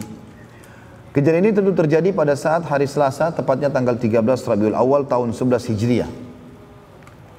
Saat itu, beberapa kerabat Nabi SAW berkumpul untuk mengurus jenazah Nabi SAW. Maka berkumpullah Ali bin Abi Thalib, Abbas bin Abdul Muttalib, Fadl bin Abbas, Qutun bin Abbas, ya, Qusala bin Zaid, Sakran, maula Nabi SAW. Semuanya sepakat memandikan jenazah Nabi SAW. Pada saat itu ada seorang sahabat bernama Qais ibn Suhaili radhiyallahu anhu meminta izin masuk ke rumah Ummul Mukminin Aisyah radhiyallahu anha seraya berkata kepada Ali bin Abi Thalib, wahai Ali, atas nama persahabatan dan cinta kami kepada Nabi SAW, izinkan aku ikut mengurus jenazah Nabi SAW. Lalu Ali pun mengizinkannya. Ya. Dan ini tentu Qais termasuk salah satu sahabat Ansar yang hadir di perang Badr. Ya. Dan satu-satunya yang bukan kerabat Nabi SAW mengurus jenazah cuman ini saja. Biasanya kan sunnah Nabi SAW memang yang mengurus jenazah adalah kerabat. Ya. Saat mereka sudah sepakat akan memandikan Nabi SAW, mereka bingung. Apakah baju Nabi SAW dibuka atau dimandikan dalam berpakaian? Karena biasanya jenazah dibuka pakaiannya. Apakah Nabi SAW ditelanjangkan dibuka pakaiannya atau tidak? Dalam kondisi demikian, tiba-tiba mereka semuanya mengantuk. Dan secara samar, mereka mendengarkan suara dari pinggir dinding rumah Nabi SAW yang mereka dengar mandikan Rasulullah SAW dengan pakaiannya. Ya. Maka pada saat itu Ali pun mendengarkan kalimat tersebut, lalu dia mengatakan kepada yang lainnya, apakah kalian mendengarkan apa yang aku dengarkan? Maka mereka mengatakan iya. Ya. Maka Abbas pun berkata, ini jelas berita dari Allah Subhanahu Wa Taala. Maka mandikan Nabi SAW di atas pakaiannya, jangan ada yang buka. Sirami saja air di atas baju beliau alaihissalam. Ali lalu menyandarkan Nabi SAW di dadanya, lalu Fadl dan Qutun yang membolak-balikan tubuh Nabi SAW, serta Qusala dan Sakran yang menuangkan airnya. Sementara yang memandikan langsung adalah Abbas radhiyallahu anhum ajma'in. Setelah selesai dimandikan jenazah Nabi SAW, maka beliau lalu dikafani dengan 3 lembar kain putih. Dan para sahabat yang memandikan sempat bingung, di manakah Nabi SAW akan dikuburkan. Sekarang sudah selesai, sudah dimandikan, sudah berusaha dikeringkan baju Nabi SAW tadi. Allahu alam, saya tidak temukan riwayat apakah Nabi SAW setelah dimandikan di atas bajunya lalu kemudian langsung dikafani dalam kondisi basah atau tidak. Yang jelas Nabi SAW setelah itu dikafani dengan 3 lembar kain kafan. Dan mereka sempat bingung, di manakah Nabi SAW akan dikuburkan? Apakah diantar ke Baqi, kuburan para sahabat, atau di rumah beliau? Dalam kondisi mereka bingung, mereka lalu bermusyawarah dengan Abu Bakar yang menjawab, aku telah mendengar, kata Abu Bakar, aku telah mendengar dari Nabi SAW, beliau pernah bersabda, kami para nabi bila meninggal dunia akan dikuburkan di tempat ia wafat. Dan inilah alasan kenapa Nabi SAW dikubur di kamarnya Aisyah. Karena memang beliau meninggal di situ. Ya. Jadi kalau ada yang bertanya, kenapa kok ya kuburan Nabi SAW kuburannya malah ada rumahnya? Ya. Ini bukan karena kasus rumah, sementara Nabi SAW melarang untuk membangun bangunan di atas kuburan, gitu kan? Dalam hadis beliau kepada Ali bin Abi Thalib, hai Ali, aku wasiatkan kepadamu jangan kau temukan kuburan kecuali kau sama ratakan dengan tanah. Ada larangan masalah itu. Tapi Nabi SAW karena meninggal di situ maka ditutup, maka dikubur di dalam rumah Aisyah. Dan ini pengecualian tentunya. Ya, ini pengecualian karena Nabi SAW sudah mengatakan semua nabi-nabi dimakamkan di tempat mereka meninggal. Saat akan dimakamkan pada saat itu para sahabat bingung lagi. Apakah kuburan Nabi SAW seperti kebiasaan kaum muhajirin dan ansar, yaitu tanpa lahat? Apakah kebiasaan seperti muhajirin tanpa lahat atau seperti ansar dengan lahat? Ya, jadi ada perbedaan di sini ya. Kalau orang-orang muhajirin terbiasa tanpa lahat, ya, tidak ada lagi. Kalau orang muhajirin itu dilubangi lalu ditaruh jenazahnya. Kalau orang ansar enggak, dibuat gali lalu dilahat lagi ke dalam, jenazah ditaruh dalam. Apakah mengikuti cara muhajirin atau cara ansar? Abbas berkata radhiyallahu anhu, utuslah agar Abu Ubaidah dan Abu Talha datang untuk ikut menguburkan Nabi SAW. Biar nanti sahabat-sahabat ini yang memberitahukan kepada kita, mungkin mereka punya informasi dari Nabi. Abu Ubaidah radhiyallahu anhu selalu bertugas mengubur para muhajirin dan Abu Talha selalu mengubur orang-orang ansar. Maka dua orang ini dipanggil. Siapa yang datang terlebih dahulu kata Abbas, maka kita mengikuti tata caranya. Kalau yang pertama datang nanti adalah Abu Ubaidah, berarti kita ikuti cara muhajirin. Tapi kalau yang datang pertama Abu Talha dari ansar, maka kita ikuti orang-orang ansar. Pakai lahat berarti. Ternyata yang datang terlebih dahulu adalah Abu Talha dari orang ansar. Maka dikuburlah Nabi SAW sesuai dengan cara ansar atau menggunakan lahat. Sebelum dimasukkan ke dalam liang lahat, diiklankanlah siapa yang mau mensolati Nabi SAW, ya, silakan datang. Maka berbondong-bondonglah muslimin mensolati Nabi SAW di dalam rumah Aisyah radhiyallahu anha. Dan saking banyaknya yang mensolati sampai Aisyah sendiri berkata, kami tidak mendengar suara diturunkannya jenazah Nabi SAW ke liang lahat kecuali tengah malam. Dan itu terjadi di malam Rabu atau Selasa malam, hari Selasa tanggal 13 Rabiul di tahun 11 Hijriah. Ya. Jadi saking banyaknya orang sholat, karena rumah Nabi SAW Aisyah kecil, maka setiap masuk sekian orang, keluar lagi, disolati lagi. Dari sampai habis duhur itu, ya, sampai menjelang tengah malam, baru dikubur Nabi alaihissalatu wassalam. Ya. Tentu ada kejadian juga di sini, beberapa kejadian yang sempat terjadi pada saat itu. Di antaranya salah satu, ini sudah saya jelaskan juga dalam kisah Muawiyah radhiyallahu anhu. Pada saat beliau melihat jenazah Nabi SAW ya, akan diturunkan, maka beliau sempat ya, menjatuhkan sesuatu. Entah, saya lupa dalam riwayat itu dijelaskan apa ya. Lalu kemudian dia pun mengatakan, sebentar hai Ali, jangan diturunkan, jangan ditutup kuburan Nabi SAW karena aku jatuh sesuatu. Lalu aku mau mengambilnya. Lalu dia pun turun lalu mencium Nabi alaihissalam. Ali, Fadl, Qutun dan Sakran radhiyallahu anhu berempat turun ke liang lahat. Termasuk yang menghadiri pemakaman Nabi SAW adalah Al-Mughirah bin Syu'bah radhiyallahu anhu yang sengaja melepaskan cincinnya dan melemparkan masuk ke liang lahat Nabi SAW. Lalu ia berkata, cincinku terjatuh dan aku akan mengambilnya. Maka Ali pun mengizinkan. Saat turun dan mengambil cincinnya, maka Mughirah pun menyentuh tubuh Nabi SAW dan berkata, aku ingin menjadi manusia terakhir yang menyentuh Nabi SAW. Dalam riwayat lain dikatakan ini adalah kejadian pada Muawiyah bin Abi Sufyan. Semuanya dari riwayat sahih. Dan ini menandakan teman-teman sekalian bagaimana cintanya para sahabat kepada baginda Nabi SAW. Karena sampai meninggal pun mereka ya, tidak mau ya, kehilangan Nabi SAW. Juga ada riwayat lain ya. Tapi saya belum menelusuri tentang kesahihan ini. Tapi waktu Nabi SAW sedang mengatakan tadi sebelum meninggal alaihissalam, beliau mengatakan siapa yang pernah aku zalimi maka ambillah haknya, siapa yang pernah aku pukul maka pukullah. Maka ada sahabat mengatakan, ya Rasulullah, Anda pernah memukulku. Kemudian Nabi SAW mengatakan, baiklah, balaslah. Dia mengatakan, tapi ya Rasulullah, waktu Anda memukulku menyentuh dengan tongkat Anda, walaupun itu tidak disengaja gitu kan, Anda waktu itu bagian badanku terbuka, tersingkap, maka kena kulitku langsung, aku pun minta itu. Maka para sahabat menghardik orang ini. Kemudian pada saat pun Nabi SAW mengatakan biarkan dia, tidak boleh ada yang menolong, biarkan dia mengambil haknya. Waktu Nabi SAW singkapkan bajunya, maka dia pun memeluk dan mencium badan Nabi SAW. Maka Nabi SAW mengatakan, kenapa? dia mengatakan, aku sudah mengetahui ya Rasulullah Anda akan meninggal dunia. Maka aku ingin aku menyentuh tubuh Anda ya sebelum Anda meninggal dunia. Ini perilaku para sahabat tentunya yang terjadi pada baginda Nabi SAW. Tapi ini ulama umumnya sepakat mengatakan ini adalah khususiyatun Nabi SAW. Ini khusus buat Nabi SAW, bukan semua orang. Setelah selesai pemakaman, Ali bin Abi Thalib radhiyallahu anhu balik ke rumahnya dan ia menemukan Fatimah sedang menangis dengan keras. Seraya berkata kepada Ali, apakah jiwa kalian mampu menuangkan tanah ke tubuh Nabi SAW? Semua perasaan para sahabat waktu itu muncul ya karena cinta dan fahamnya mereka bahwa musibah yang paling besar adalah dengan terputusnya wahyu dari langit. Perasaan para sahabat ini bukan hanya saat beliau SAW meninggal dunia, tapi setiap kali teringat Nabi SAW setelah itu, bahkan setiap orang beriman akan tersentuh dan air mata mereka tidak cukup dengan menetes, tapi dengan tunduknya hati dan anggota tubuh dan juga ya seluruh organ tubuhnya tunduk kepada hukum yang dibawa oleh Nabi SAW. Ya. Dan ini teman-teman sekalian adalah cerita tentang dikuburnya Nabi SAW dan dimakamkannya beliau alaihissalam. Ada pelajaran-pelajaran yang bisa kita ambil di sini dalam penutupan ini tentunya teman-teman sekalian. Yang pertama adalah bagaimana manusia yang terbaik pun wafat dan meninggal dunia. Berarti kita juga akan meninggal dunia. Yang kedua, ada satu kejadian juga terjadi dan ini riwayat sahih. Waktu Nabi SAW, ini pelajaran yang kedua ya, kalau kita akan bertemu dengan beliau, asal syaratnya ya kita beriman dan mengikuti sunnah-sunnah beliau SAW. Pada saat beliau lagi sakit parah dan beliau tadi naik di mimbar ya, maka ada sahabat yang sempat menangis. Mereka menangis terisak-isak. Dan Nabi SAW masuk ke dalam rumahnya dan beliau sempat mendengar suara tangisan sahabat yang sangat besar. Maka beliau pun memaksakan diri keluar yang kedua kali, kemudian beliau naik di atas mimbar dan beliau mengatakan, hai manusia.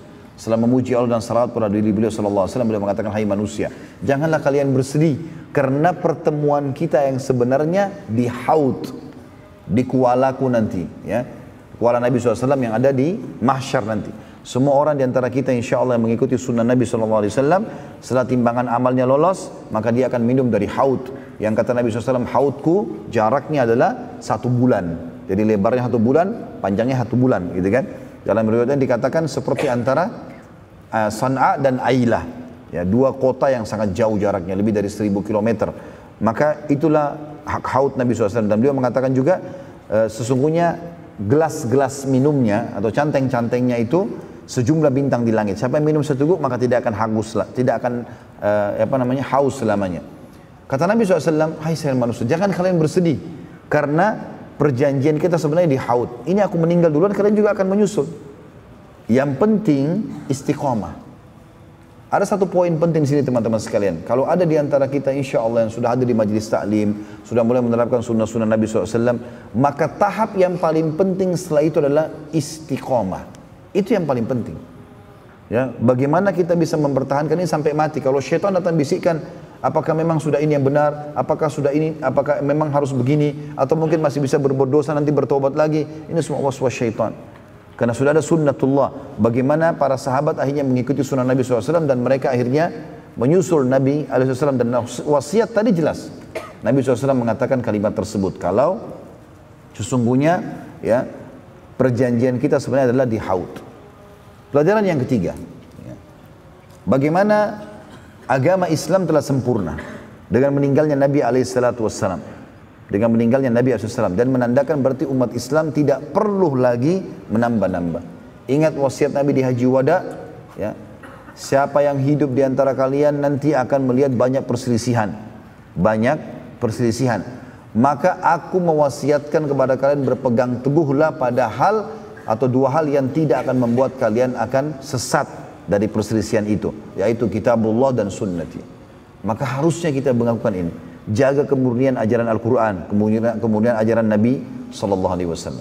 Yang keempat, bahwasanya memang akan ada khalifah-khalifah, ya, penerus-penerus Nabi SAW. Di antara dimulai dari Abu Bakar, Umar, Uthman, Ali, seterusnya. Dan ini seperti kalau kita review tentang perang Khandak, di mana Nabi SAW waktu menghancurkan sebuah batu, beliau mengatakan Allahu Akbar, aku telah diperlihatkan oleh Allah kalau seluruh jazirah Arab, ya, termasuk Yaman, Syam, semuanya di bawah kekuasaan umatku. Artinya akan ada pengganti-pengganti Nabi alaihissalam. Hanya saja yang kita sayangkan sekarang, banyak di antara pemimpin muslimin tidak menjalankan sunnah Nabi SAW. Mereka menganggap remeh masalah itu. Makanya beliau mengatakan akan datang sepeninggalku nanti orang pemimpin-pemimpin yang safih, yang bodoh sekali. Karena mereka tidak pernah mengambil sunnahku dan tidak pernah mengikuti petunjuk-petunjukku.